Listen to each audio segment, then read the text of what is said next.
وقفه برای تصویر تکرار این لحظه، برای چهره‌ای که میخنده، برای دانش آموزا، برای آینده، برای این بهشت اجباری، برای نخبه های زندانی، برای کودکان افغانی، برای این...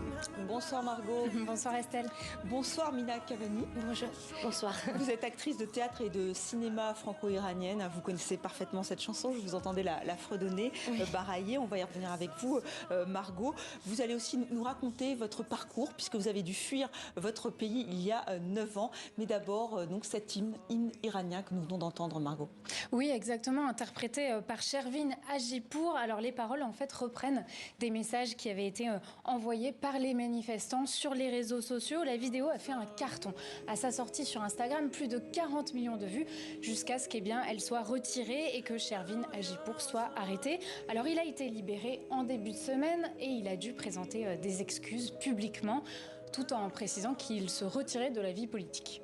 Alors nous allons voir tout au long de votre chronique que la culture est très mobilisée pour cette contestation en Iran. Mina Cavani, vous, comment vous faites? Vous partagez sur les réseaux sociaux des messages de soutien. Quelle est votre part? Malheureusement, la seule chose que je peux faire, c'est que de partager non-stop de tout ce que je peux sur Internet. Ça, c'est malheureusement la seule chose que je peux faire ou ce que je suis en train de faire là ce soir. Témoigner. Témoigner parce que, comme vous le savez certainement, l'Internet est coupé là-bas.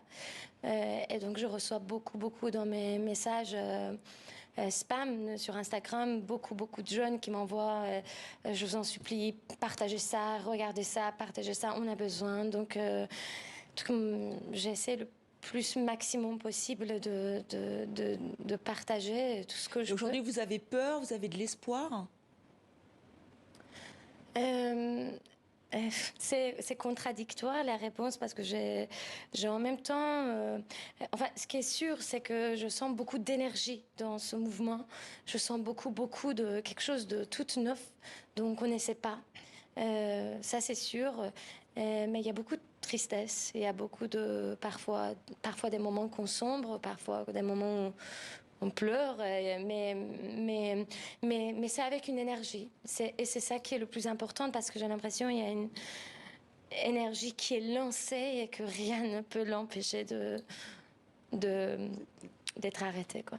Alors vous-même, Mina Cavani, vous êtes un peu le symbole de la menace qui pèse finalement sur les artistes iraniens. Vous avez commencé votre carrière en Iran quand vous étiez toute jeune, et puis vous êtes arrivée à Paris, vous aviez 22 ans, oui. Vous êtes allée au Conservatoire d'art dramatique à Paris, et là, vous avez, en 2014, tourné dans un film avec votre compatriote Sepideh Farsi, qui était sur ce plateau juste avant, film qui s'appelle Red Rose, dans lequel vous tournez sans foulard, et il y a donc une histoire d'amour, et vous apparaissez dénudée, et ça a provoqué vraiment la rupture avec votre pays. Exactement.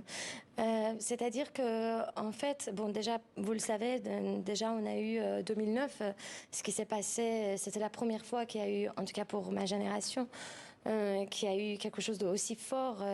Et en fait, jusque-là, on avait tous... on était tous habitués de vivre notre vie cachette dans les maisons, de faire la fête dans les maisons. Et on avait vraiment, comme moi je le dis toujours, on avait un Brooklyn cachette à Téhéran. Vraiment un Paris, mais que tout était cachette.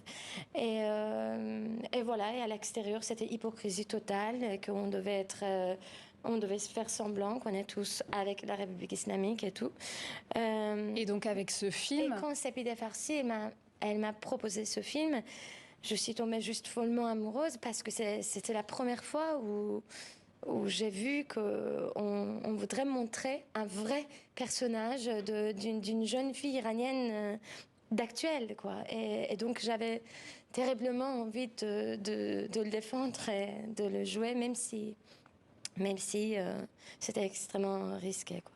Et donc après ça, finalement, vous avez été interdite de rentrer en Iran. Ça fait 9 ans que vous n'êtes pas revenue dans votre pays. Aujourd'hui, vous avez obtenu d'abord le statut de réfugié politique, puis la nationalité française. Qu'est-ce que ça fait là d'être si loin alors qu'il se passe toute cette révolte? Est-ce qu'il y a un peu de frustration de ne pas être avec vos compatriotes? Alors, c'est sûr que, surtout en ce moment, j'ai qu'une seule envie, c'est d'être là-bas, d'être près de mon frère, près de ma mère, près de mes amis, et de pouvoir participer à tout ça.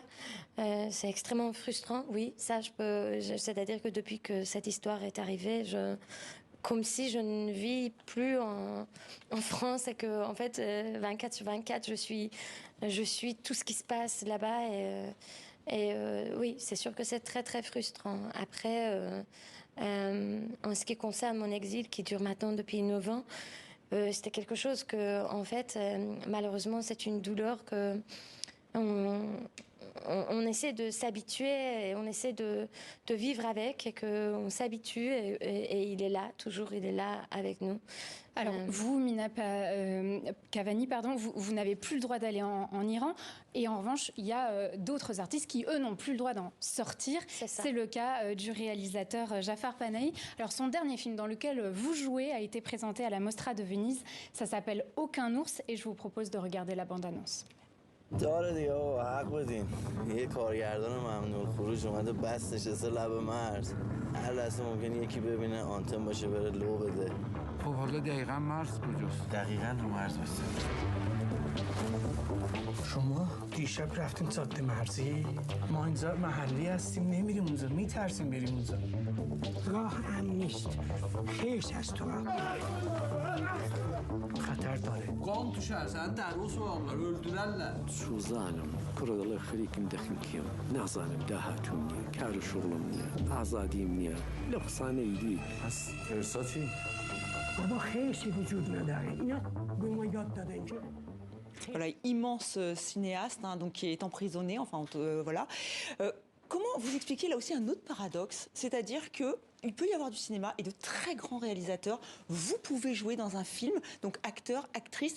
Est-ce que là aussi c'est cette hypocrisie? Parce qu'en Arabie Saoudite, c'est pas le cas, en Afghanistan non plus. C'est sûr que je dois vous confirmer que l'Iran, pour moi, c'est l'un des pays les plus hypocrites du monde parce que tout se passe et en même temps, on fait semblant que rien ne se passe. Donc, en fait, oui, effectivement, il y a tout en Iran. Il y a une modernité extrême en Iran, chez les artistes, chez les jeunes. Mais malheureusement, les cinéastes qui sont à l'intérieur de l'Iran sont obligés de faire avec les censures et toutes les limitations et les acteurs pareil. Merci beaucoup Mina d'être venue témoigner sur le plateau de 64 minutes. Merci beaucoup Margot. Je remercie